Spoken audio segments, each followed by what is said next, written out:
Buenas noches a todos. Qué bendición poder estar aquí con ustedes. ¿Se escucha bien? Fuerte y claro. Ok, perfecto. Bueno, gracias por la presentación, pastores. Para mí es un orgullo poder estar aquí con todos ustedes, con todos mis hermanos, con la familia de Dios reunida. Y con total humildad, pues vamos a impartir lo que ya Dios nos ha enseñado, ¿verdad? Lo que Dios ha entregado, vamos a compartirlo con todos los hermanos. Así que el reino de los cielos esta noche se acerca a cada uno de nosotros, a cada una de sus casas. El reino de los cielos está aquí en medio de nosotros porque hemos dispuesto un espacio de nuestro tiempo para aprender más de la palabra de Dios. Así que para todos ya está la bendición. Como decía ahorita el pastor, pues apuntemos agenda, cuaderno, lápiz, la Biblia. Vamos a hacer un estudio por los próximos 4 lunes bajo la voluntad de Dios. Es un estudio, el Apocalipsis es un tema y un libro muy, muy bello, es un libro muy importante, pero para poder entrar y conocerlo profundamente necesitaríamos un espacio de un año aproximadamente, pero vamos a hacer algo bien interesante y es que en los próximos 4 lunes vamos a aprender lo fundamental para que a todos nosotros nos quede muy claro y para que veamos ese libro no como un misterio o como con temor, sino con esperanza, que es así como Dios quiere que lo veamos nosotros sus hijos. Así que, bueno, pues bienvenidos a todos y permítanme orar. Vamos a poner este tiempo en las manos del Señor. Padre, delante de ti, Señor, nuestras vidas. Nos acercamos a ti, Señor, exaltándote y glorificando tu nombre, Señor, porque eres grande, porque eres bueno, Señor, porque hoy nos has permitido tener este espacio aquí como una familia tuya, Señor. Te pido, mi Rey, que a partir de ahora seas tú el que conduzca la reunión, que seas tú el presidente, Señor, de este espacio, porque solo tú, Señor, sabes lo que quieres comunicar a nosotros, tus siervos, tus hijos. Gracias, Señor, y que sea el Espíritu Santo abriendo nuestros corazones, entregándonos el entendimiento, la sabiduría para poder, Señor, alcanzar, Padre amado, esos misterios que tú quieres develarnos. Gracias, Señor, en el nombre poderoso de Jesús. Amén. Bueno, amén. Entonces, sin más, vamos a empezar. Permítame, yo comparto aquí pantalla. Un segundo, por favor.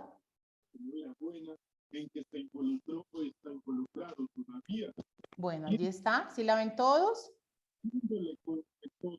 Sí. Ok, Amén. perfecto. Bueno, entonces vamos a empezar diciendo que el Apocalipsis es una revelación de todas las cosas que están por suceder. Este es un libro que nos muestra algunas cosas pasadas, algunas cosas presentes y en el gran porcentaje las cosas que vienen, las que están por suceder, los eventos, como dice allí, que vienen. Este libro nos permite tener no solamente una cosmovisión, porque la cosmovisión es esa visión general que podemos tener del mundo, sino que este libro nos permite tener la metanarrativa de Dios.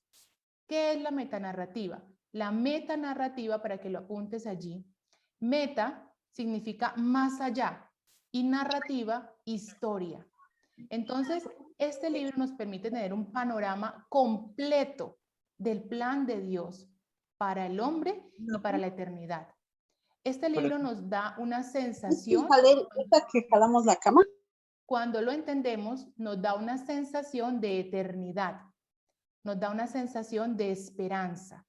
Entonces, ese panorama total, esa visión general, es lo que el Apocalipsis nos empieza a entregar.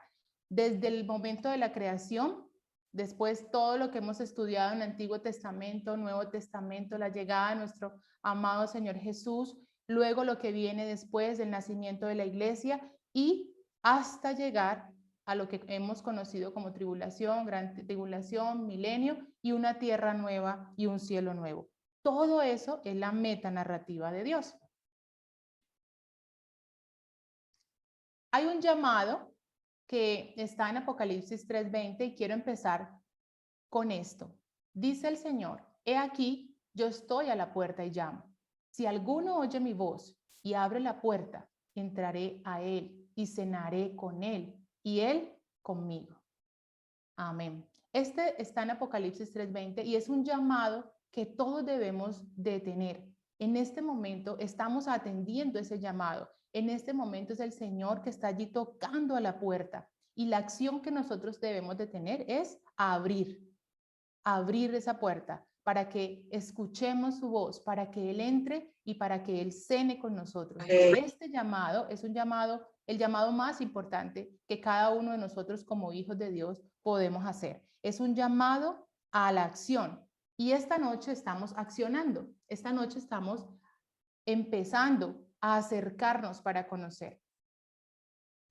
El temario de lo que vamos a ver, aquí se lo voy a decir rápidamente. Este temario está organizado con una cronología escatológica. La cronología escatológica es la forma en que se suceden cronológicamente los eventos. Escatología es una palabra que significa tratado de las últimas cosas o estudio de los eventos relacionadas con las cosas finales. El temario es generalidades, profecía de Daniel, señales antes del fin, arrebatamiento de la iglesia, tribulación y gran tribulación. Como lo pueden ver allí, cada uno de estos temas es bibliocéntrico. Vamos a basarnos en la palabra de Dios para poder verlos. Los 7 sellos, las 7 trompetas, las 7 copas, la batalla de Armagedón, el tribunal de Cristo, las bodas del Cordero, la segunda venida gloriosa de Cristo, el reino milenial, el juicio del gran trono blanco, cielo nuevo y tierra nueva. Como ven, es un temario extenso que bajo la voluntad de Dios vamos a poder cubrirlo en estos próximos 4 lunes. Para empezar, quiero que nos ubiquemos en este diagrama. Como el libro de Apocalipsis es un libro para muchos un poquito enredado por el lenguaje en el que está escrito, hay un diagrama que es este que nos va a permitir saber cómo nos vamos moviendo y cómo se van sucediendo cada uno de los eventos. Vamos a ver desde el capítulo 1 hasta el capítulo final. Los primeros 3 capítulos, allí están las generalidades que nosotros vamos a ver. Y en esos primeros 3 capítulos, sé que ustedes, algunos de los que están aquí, ya vieron las cartas, las 7 cartas a las iglesias, ¿sí? Entonces, digamos que del capítulo 1 al capítulo 3 vamos a pasar rápidamente, porque ya algunos han profundizado, pero vamos a extraer lo fundamental, que es la parte inicial del capítulo 1. Luego, vemos allí cómo tenemos un punto, aquí lo resalto, que sigue después el arrebatamiento, rapto, cuando Cristo viene por sus santos. Luego tenemos un periodo de tribulación en la tierra, donde vamos a aprender los 7 sellos, las 7 trompetas, las 7 copas, qué significa cada uno de estos. Mientras tanto, los hijos de Dios estaremos en el cielo, en el tribunal de Cristo y en las bodas del Cordero. Luego el Señor viene con nosotros, con sus santos, a reinar, viene como rey, a reinar por 1000 años. Vamos a aprender qué ocurre en ese transcurso de tiempo y al final vamos también a entender qué ocurre con el juicio del gran trono blanco y qué significa cielo nuevo, tierra nueva, como ese estado eterno que Dios quiere para nosotros. Entonces, este diagrama de Apocalipsis nos permite conocer fácilmente desde dónde vamos a empezar y cómo vamos a ir avanzando en nuestro estudio. Este gráfico lo vamos a estar viendo en varias oportunidades. Bueno, entremos entonces en materia. Vamos a contestar estas preguntas. ¿Qué es? ¿Por quién? ¿A quién? ¿Cuándo? ¿Y para qué? Apocalipsis viene del griego apocalipsis y significa revelación, desvelamiento. Cuando hay algo oculto que se da a conocer, la palabra desvelamiento significa descubrir algo oculto. Hay un pasaje de la Biblia que está en Colosenses 1:26, donde nos habla que ese misterio que ha estado oculto desde generaciones pasadas, pero que ahora va a ser manifestado a sus santos. Y Colosenses 1:26 obviamente nos habla del gran misterio de nuestro Señor Jesús, cómo fue develado ese plan de salvación para la humanidad, pero también nos está hablando de todo el plan de Dios completo, no solamente de la redención, sino todo el plan de vida eterna que el Señor tiene para nosotros, sus santos. Apocalipsis 1:1, voy a permitírmelo leer, dice así. Con este empezamos nuestro estudio. Dice, la revelación de Jesucristo. La revelación de Jesucristo que Dios le dio para manifestar a sus siervos las cosas que deben suceder pronto, y la declaró enviándola por medio de su ángel a su siervo Juan. Entonces aquí empezamos a contestar una de las preguntas que tenemos allí. O sea, ¿quién la envió y a quién se la envió? Vemos cómo esta es una revelación que Dios, que nació en el corazón de Dios. Nació en el corazón de Dios entregársela a Jesucristo, ¿verdad? A él se la reveló y Jesucristo se la reveló a su ángel, como dice ahí. Y este se la reveló al siervo Juan. Ahora vamos a aprender quién era Juan y por qué justamente Juan recibe esta revelación. ¿Y para qué? O sea, ¿cuánto fue esto? ¿Para qué? Dice, para ser revelada a sus siervos y conocer las cosas que van a suceder. ¡Wow! Yo ahí quiero hacer una pausa, porque ahí yo como hija de Dios me siento muy amada, muy amada. El Dios Todopoderoso, nuestro gran Dios, nuestro Padre, se tomó el tiempo de revelar las cosas futuras, su plan, a su Hijo Jesucristo, para que llegara el mensaje a nosotros, sus siervos. Aquí los que estamos esta noche reunidos somos hijos de Dios, siervos del Dios Altísimo. Esta fue una carta escrita para nosotros, para que nosotros no desconociéramos, para que nosotros supiéramos qué iba a pasar, conociéramos. Él anhela que nosotros le conozcamos. Por eso, cuando empezaba les decía que el reino de los cielos se ha acercado, porque definitivamente en el corazón de Dios nació este Apocalipsis para que nosotros conociéramos las cosas que han de venir, lo que ha de suceder. Entonces, es muy lindo empezar de esta manera porque sentimos que somos especiales para nuestro Señor y que Él la escribió y lo mandó, lo reveló, nos reveló todo. ¿Quién era el apóstol Juan? Pues el apóstol Juan era el discípulo amado, ¿no? Lo conocemos como el discípulo amado. Era el discípulo más joven. Fue un discípulo que vivió aproximadamente 95 años. Fue exiliado a la isla de Patmos. Fue el único discípulo que no murió de muerte violenta, pero no porque no hubieran atentado contra él, no porque Roma no quisiera perseguirlo y matarlo, sino porque siempre salía infructuoso la condena para Juan. Algo pasaba y nunca podían matarlo como ellos querían. Entonces, al final, decidieron enviarlo exiliado a la isla de Patmos, ¿no? Pero sabemos que detrás de todo esto está la mano de Dios, quien cuidaba a Juan y que lo tenía para este gran propósito de escribir el Apocalipsis. Patmos era una isla desértica, arenosa, rocosa, y él estuvo allí exiliado, y ahí justamente en ese lugar es donde recibe esta revelación. Ese exilio que él vivió, la persecución, la incomprensión que él vivió en su tiempo o la oposición, fue el precio que Juan pagó.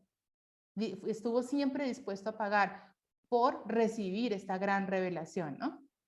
A veces seguir y servir a nuestro Señor no garantiza que vamos a vivir con comodidad en este mundo, ¿verdad? Pero sí garantiza de que tendremos un lugar en ese reino celestial al lado de Él. Así que Juan es el encargado de recibir esa revelación de esperanza. Juan es el encargado de transmitirnos a nosotros hasta este momento. Mira, 2020 años, bueno, 95 años después de Cristo, estamos hablando que casi alrededor de 2000 años después estamos tú y yo hoy aquí reunidos leyendo esta carta, ¿sí? Es decir, que a los siervos, a nosotros, ha llegado hoy esa revelación que el apóstol Juan tuvo 2000 años atrás. Bueno, allí vemos cómo en Apocalipsis 1:3 dice, bienaventurado el que lee y los que oyen las palabras de esta profecía y guardan las cosas que en ella escritas están, guardan las cosas en ella escritas, porque el tiempo está cerca. Aquí nos dice este versículo que somos bienaventurados. Esta noche somos bienaventurados porque estamos leyendo, estamos oyendo las palabras de esta profecía. Bienaventurados significa ricos o doblemente bendecidos o prosperados, pero no en la parte económica, prosperados a nivel integral. La parte económica es tan solo un pedazo de esa bendición, de esa prosperidad, de esa bienaventuranza que el Señor quiere para nosotros. Allí vemos en la imagen cómo Juan, esta es una imagen que representa el apóstol Juan, allí a los pies de su Señor, cuando llega esa revelación del cielo y llega nuestro Señor Jesús, ¿no? Allí vemos esa actitud de humildad porque él dice que cae a sus pies. Ya lo leemos un poco más adelante. Bueno, una visión del Hijo del Hombre. Vamos a leerlo. Está en Apocalipsis 1, 9. ¿Me pueden acompañar? Apocalipsis 1, 9, por favor.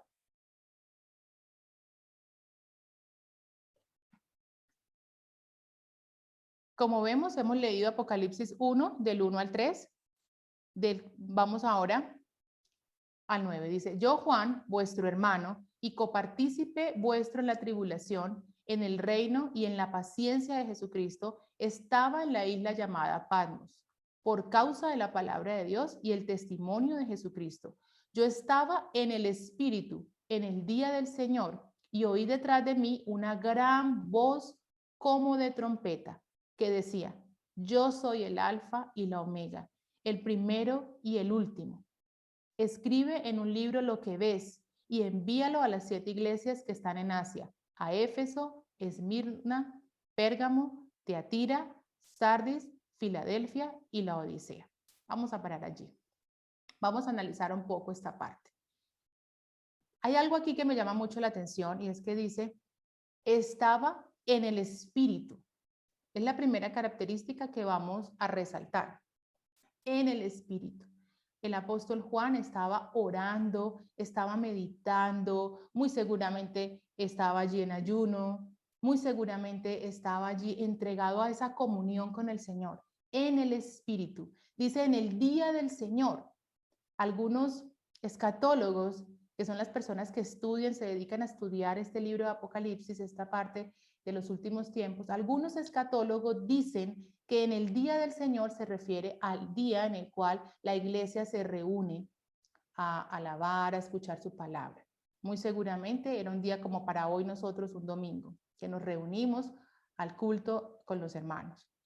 El día del Señor también se refiere a ese día en el que la iglesia empezó, al derramamiento del Pentecostés. Ese es conocido como el Señor. Entonces estaba allí Juan ese día en el Espíritu y ahí escucha, dice, una gran voz como de trompeta.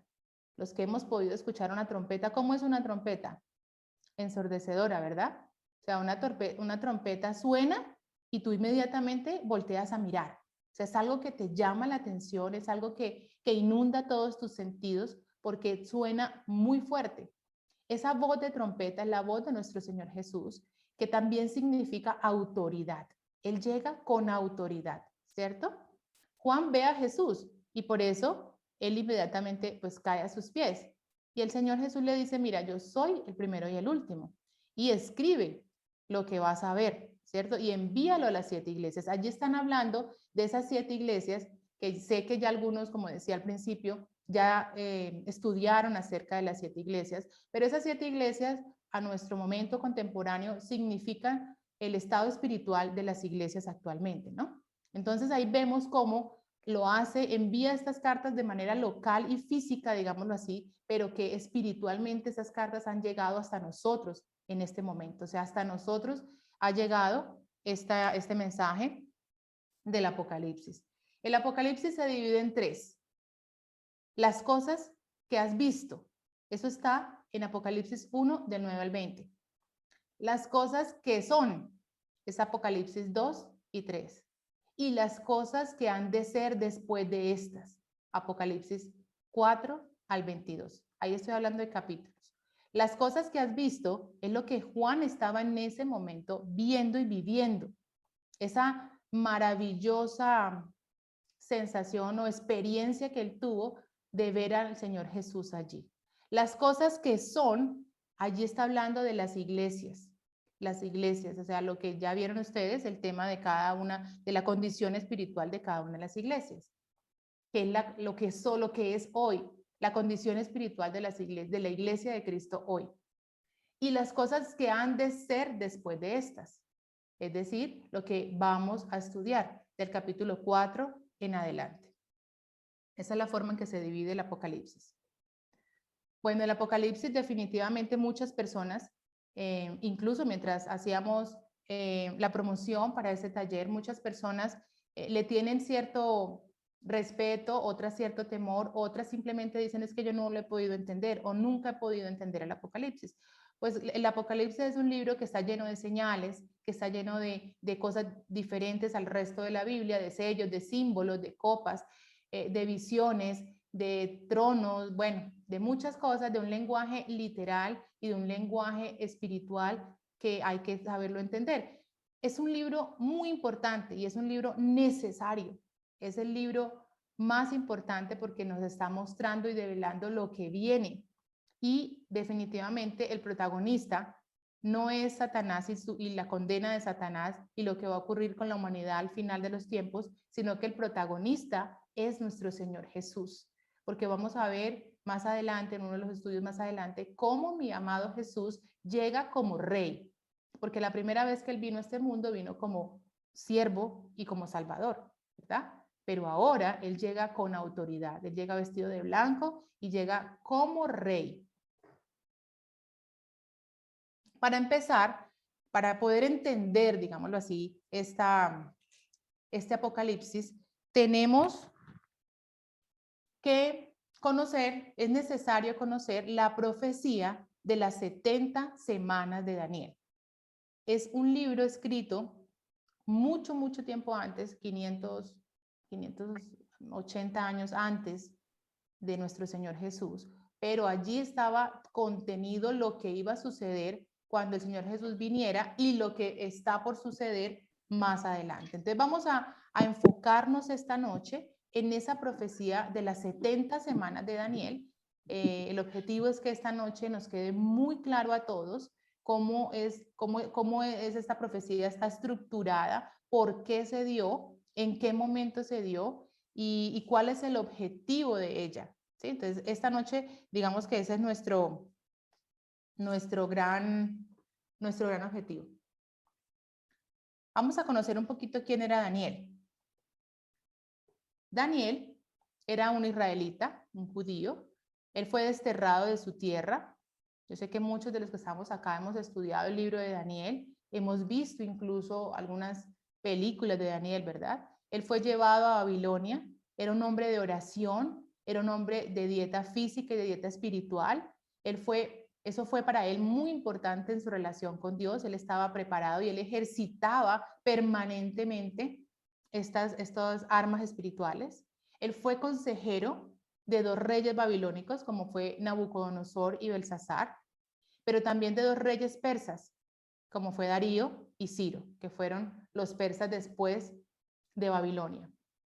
Él era un hombre radical en su fe, su vida lo demuestra, o sea, él agradaba a Dios por encima de cualquier cosa, sobrevivió al foso de los leones, allí vemos esa imagen tan hermosa donde él está y él decide ir al foso porque sabe que su Dios lo va a salvaguardar y que si era la voluntad de Dios y si no, estaba dispuesto a morir antes de negar la fe en Dios, ¿verdad? Él fue un estadista, él fue un profeta muy destacado, fue uno de los principales profetas porque fue el que profetizó el final de los tiempos, como lo vamos a ver ahora. Él profetiza las 70 semanas. Las 70 semanas, como lo vemos ahí en la imagen, es un reloj, es el reloj de Dios. Es un reloj que el Señor puso sobre la humanidad. Y vamos a leer Daniel, capítulo 9, del versículo 24 al 27. Yo me lo permito leer para que nos rinda pues mucho más el tiempo, ¿no? Dice: 70 semanas están determinadas sobre tu pueblo y sobre tu santa ciudad para terminar la prevaricación y poner fin al pecado y expiar la iniquidad, para traer la justicia perdurable y sellar la visión y la profecía y ungir al santo de los santos. Sabe pues y entiende que desde la salida de la orden para restaurar y edificar a Jerusalén hasta el Mesías príncipe habrá 7 semanas, y 62 semanas se volverá a edificar la plaza y el muro en tiempos angustiosos. Y después de las 62 semanas se quitará la vida al Mesías, mas no por sí. Y el pueblo de un príncipe que ha de venir destruirá la ciudad y el santuario, y su fin será con inundación. Y hasta el fin de la guerra durarán las devastaciones. Y por otra semana confirmará el pacto con muchos. A la mitad de la semana hará cesar el sacrificio y la ofrenda. Después, con la muchedumbre de las abominaciones, vendrá el desolador, hasta que venga la consumación y lo que está determinado se derrame sobre el desolador. Esta es palabra de Dios. Vamos entonces a entender un poquito esta profecía. Vamos a ver este gráfico. El Apocalipsis es muy bueno verlo así con gráficos para no perderlo y poder entenderlo mejor. Entonces, todo lo que acabamos de leer está en este gráfico. Si quieres, tú lo puedes hacer allí en tu cuaderno, lo puedes esbozar. Y nos está diciendo esta profecía que hay 70 semanas ya determinadas para el pueblo de Israel. Las 70 semanas son para el pueblo de Israel. Es el reloj de Dios, digámoslo así. Entonces, dice en el versículo 24, 70 semanas están determinadas sobre tu pueblo y tu ciudad para terminar con toda la prevaricación y que esta profecía se cumpla. Pero dice que va a ser desde la orden para restaurar Jerusalén. Y ahí nos vamos a entrar un poquito a Nehemías, a esta historia de Nehemías y de Esdras. Todos sabemos que después de la cautividad de Babilonia, que está aquí en blanco, que es el primer cuadrito que vemos, después de esa cautividad de Babilonia, hubo 3 órdenes para restaurar la ciudad. La primera orden fue dada por Ciro, fue más o menos 530 años antes de Cristo. Eso está en Esdras 1, del 1 al 3. Después vino una segunda orden para restaurar Jerusalén, porque recuerden que cuando Nabucodonosor entró a Babilonia a tomar el pueblo cautivo, dejó todo en ruinas, hasta el templo se quemó, ¿verdad? Entonces, la segunda orden para restaurar a Jerusalén fue hecha por Darío en el año 519 antes de Cristo. Esto lo encontramos también en Esdras, en el capítulo 6, más o menos versículo 11 y 12. Y estas 2 órdenes de restauración siempre tuvieron oposición. Cuando nosotros leemos el libro de Esdras, vamos a encontrarnos de que siempre hubo oposición para la restauración y que no era concluida, no era posible concluirla, porque había mucha oposición. Pero la tercera orden salió por Artajerjes. Esta orden salió y está en Esdras, capítulo 7, versículo del 11 al 26. Ya ustedes después con mucha calma pueden leer estos versículos que les estoy dando. Entonces encontramos que esta orden fue emitida en el reinado de Artajerjes y esta orden permitió de manera completa la restauración de Jerusalén. Gracias a esa tercera orden, los judíos ya pudieron restablecer no solamente físicamente la ciudad de Jerusalén, sino que también tenían plena autoridad política y religiosa y restauraron nuevamente el culto a Dios, ¿sí? Entonces, gracias a esa tercera orden de Artajerjes, esta orden fue la definitiva y fue la que finalmente terminó con la reconstrucción del templo. Entonces, es esta tercera orden la cual nosotros tomamos, se toma bíblicamente para contar los años que está diciendo, profetizando Daniel. Luego, está diciendo que hay 7 semanas. Vamos a leerlo. Dice, sabe pues y entiende que desde la salida de la orden, versículo 25 estoy leyendo, desde la salida de la orden para restaurar y edificar a Jerusalén hasta el Mesías príncipe habrá 7 semanas y 62 semanas. Entonces 7 semanas más 62 semanas, abajo lo vemos, son 69 semanas. Aquí hago un paréntesis, es que una semana no es como la conocemos nosotros, que son 7 días. Una semana corresponde a 7 años.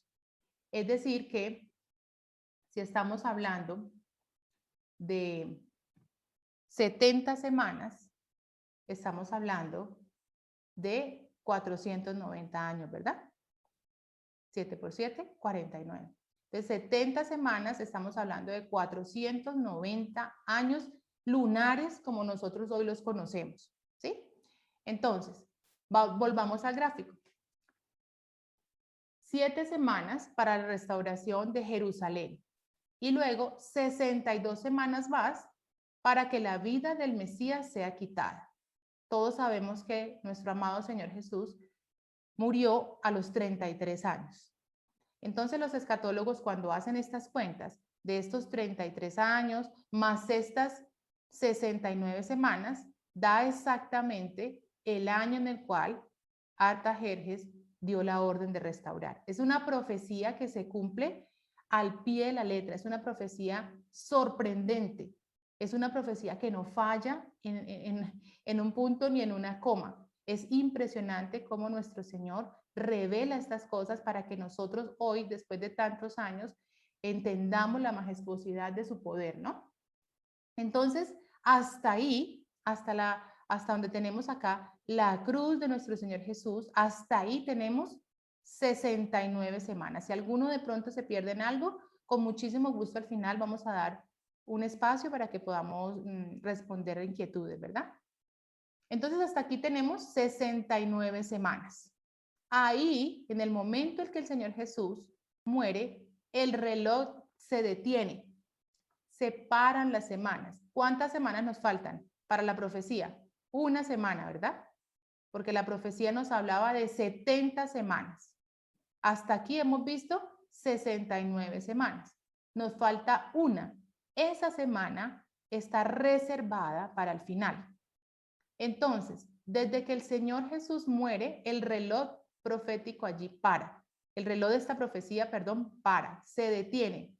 ¿Qué empieza a ocurrir entonces? Llega la era de la iglesia, ¿sí? Desde el momento de que el Señor Jesús muere hasta que Él venga por su iglesia, estamos en la era de la iglesia, o también conocido como el año de la buena voluntad del Señor. En este tiempo de suspensión de los tiempos, el Señor deja de tratar con Israel y empieza a trabajar con nosotros, que somos el pueblo gentil, ¿verdad? Entonces, este es un tiempo como una pausa en el reloj que el Señor hace por su buena voluntad para que nosotros también seamos salvos, para que nosotros también tengamos esa oportunidad de llegar al reino de los cielos.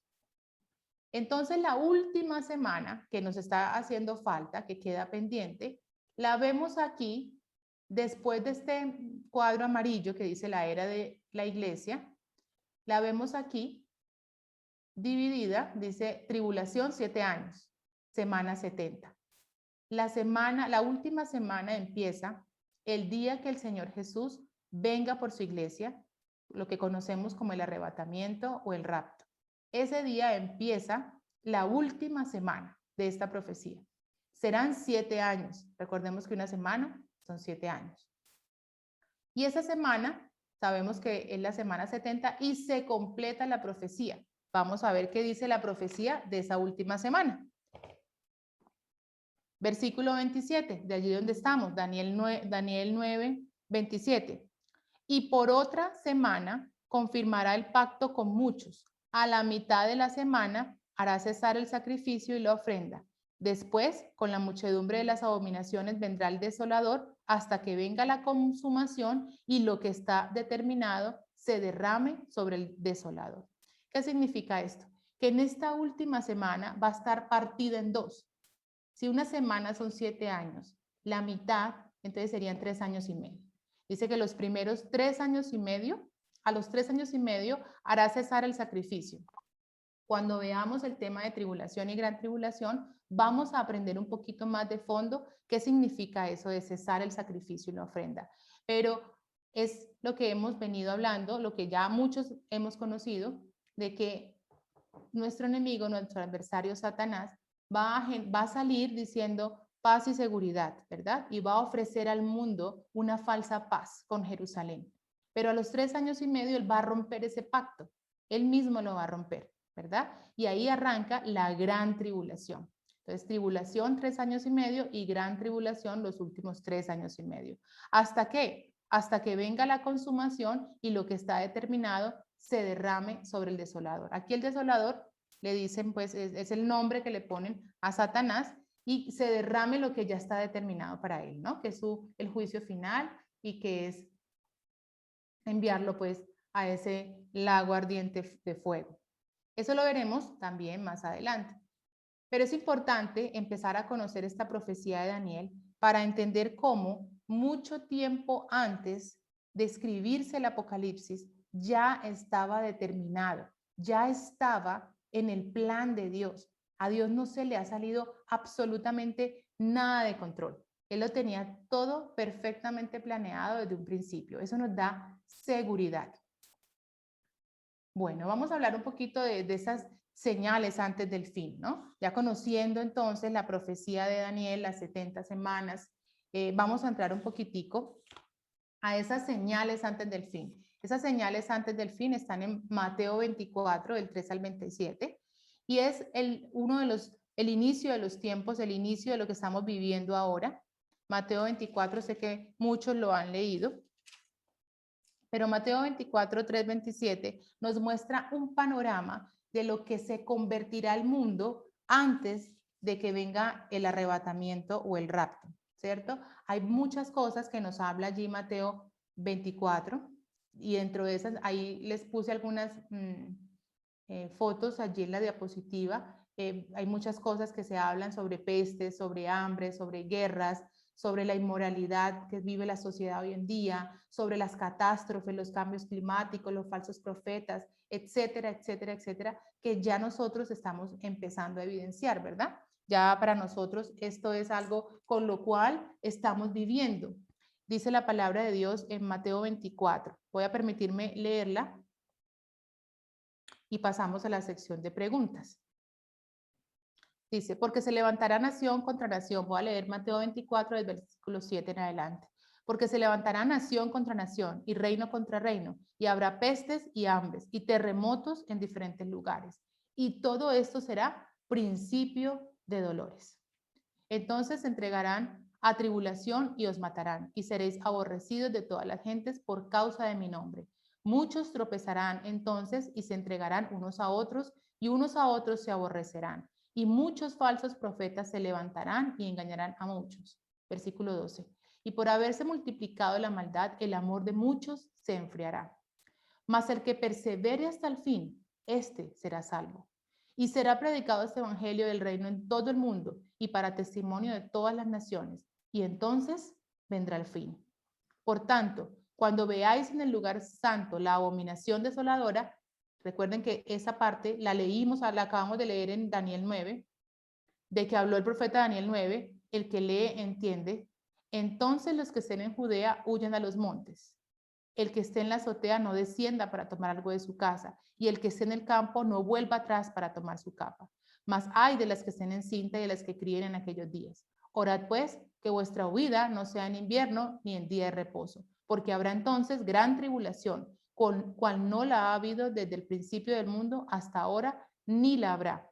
Y si aquellos días no fuesen acortados, nadie sería salvo, mas por causa de los escogidos, aquellos días serán acortados.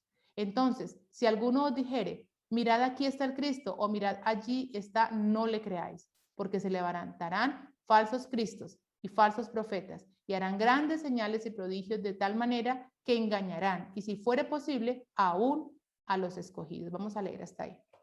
Aquí vemos cómo nos está hablando de unas señales que ya estamos viviendo, pero también nos está hablando de cosas que aún no han sucedido.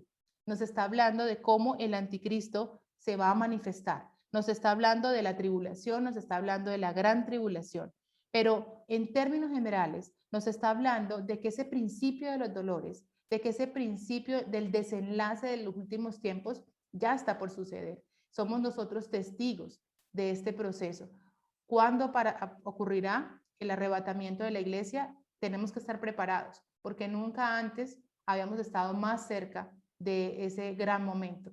Así que este es el momento de estar listos, de estar preparados. No se sabe el día y la hora, dice el Señor, pero también nos dice de que no seamos ingenuos, ¿no? De que sabemos de que si sopla el viento, el verano está cerca. Entonces tenemos que estar muy apercibidos de todas estas señales.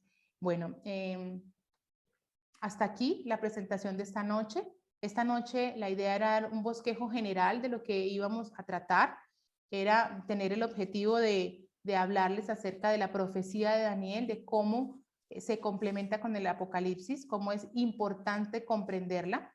Y de aquí en adelante, pues ya vamos a entrar en temas más profundos de Apocalipsis. Abrimos entonces para dudas, inquietudes.